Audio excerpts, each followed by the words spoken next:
Hey there, welcome back to our Harkla YouTube channel. We're so thrilled to have you here today. Welcome to OT month. Hello, hi, I'm Rachel. And I'm Jessica, and we're the Certified Occupational Therapy Assistants with Harkla. And today we're going to give you some OT tips to help with daily routines. So as I already mentioned, April is OT month or Occupational Therapy month, and we like to spend the entire month celebrating the beautiful profession that we get a chance to be a part of. And we are sharing it here with you. If you are new and unfamiliar with OT, we basically have the beautiful job of helping kids, helping adults, helping everyone live their life to their fullest. We help them get through their daily activities with ease. And for children, a main occupation is play.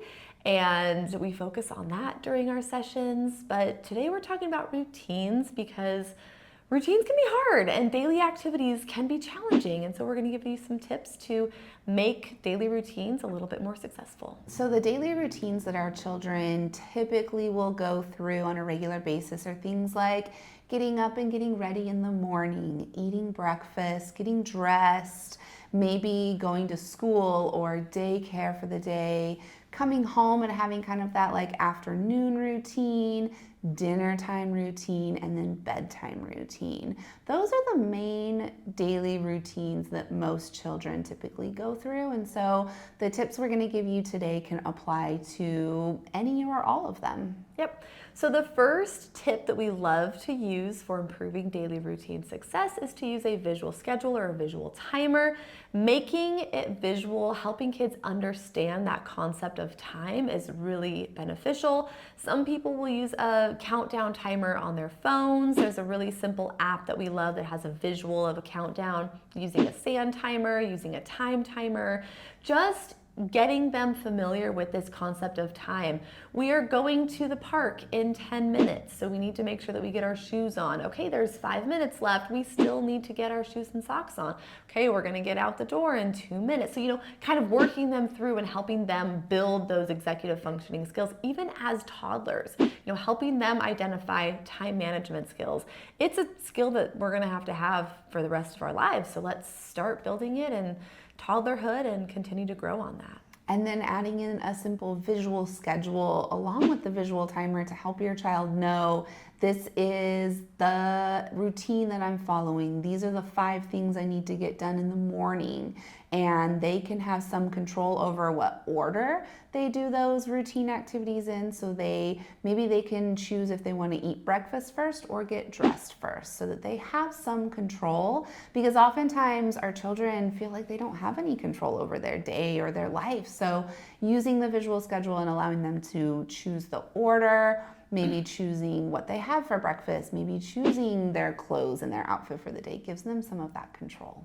The trick here is to be consistent. If you implement a visual in any way, a visual schedule, visual timer, if you just do it once, the kids probably aren't going to really grasp it and be consistent with it either. So we need to make sure that we are consistently exposing them to it and using it. Everyone's on the same page with the verbiage that we're using. And if you say 1 more minute, then you mean 1 more minute. It's not 1 more minute, oh, okay, you can have 1 more minute, but this time I actually mean 1 more minute.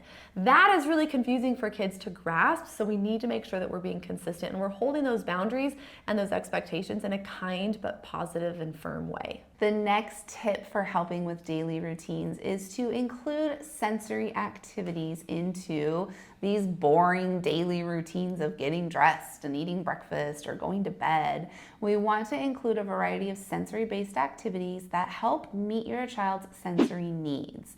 So if your child loves to jump and run and climb, we want to incorporate those throughout the day so that their sensory needs are being met. And we do have a free sensory checklist. It's linked down in the description below.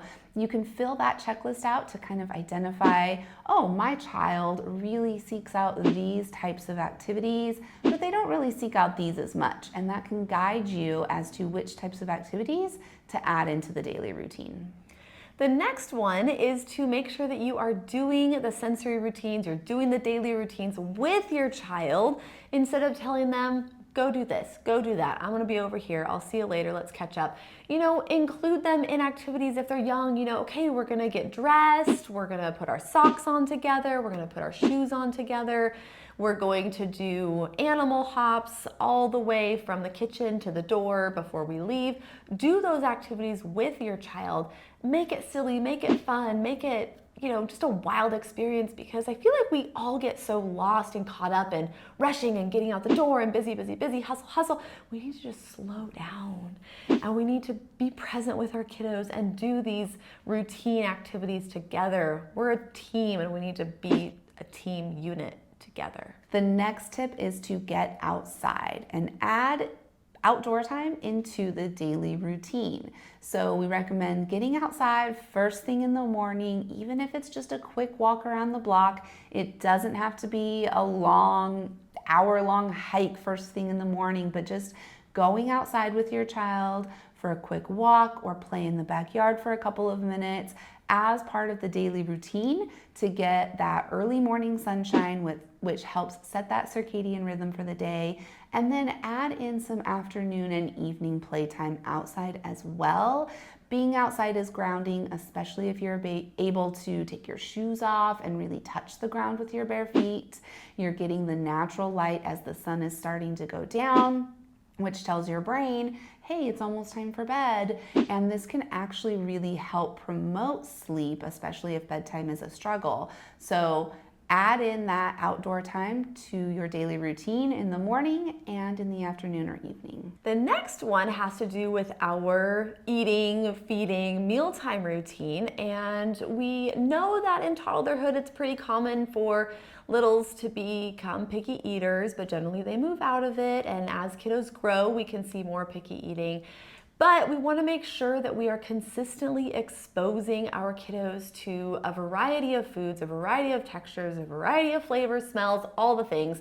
Eating is such a multi-sensory activity. We want to keep that in mind. So we're going to make sure that we are including them in the meal planning process. We're going to include them in the grocery shopping. We're going to include them in touching the food and licking the food and smelling the food and eating the food. And we're going to play with our food. And we're going to make sure that if we give them green beans one time and they say that they don't like them, we're going to continue to put green beans on their plates. And it's okay if they don't eat them, but they can pull them apart. They can count how many beans are inside. They can make shapes with them. They can participate with engaging in the food.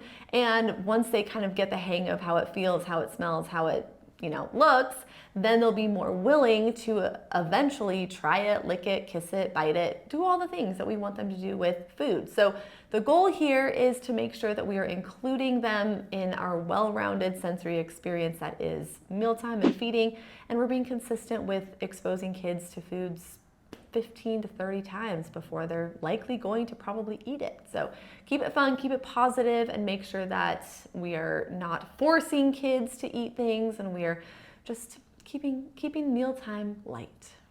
And we do have another video on picky eating that dives into why children become picky eaters, why it can be a challenge, why some children don't grow out of that picky eating phase, and we give more specific tips on picky eating. So with that, get out there, go implement some of these strategies to make your life hopefully a little bit easier after you've been doing them consistently for a while. We hope that you implement these, and we hope that they were helpful. If you're looking for more ideas, more activities, more strategies, make sure you're following us on Instagram. We are at Harkla_family, as well as at All Things Sensory Podcast. We post a lot of content on both of those platforms. Our podcast, All Things Sensory by Harkla, does have over 300 podcast episodes. So if you want to hop on over there and listen, you can find us on all podcast platforms. Make sure you like this video, subscribe to our channel, and share this video with somebody who might find it helpful. You can find all the links and everything you need in the description below, and we will plan on seeing you next week.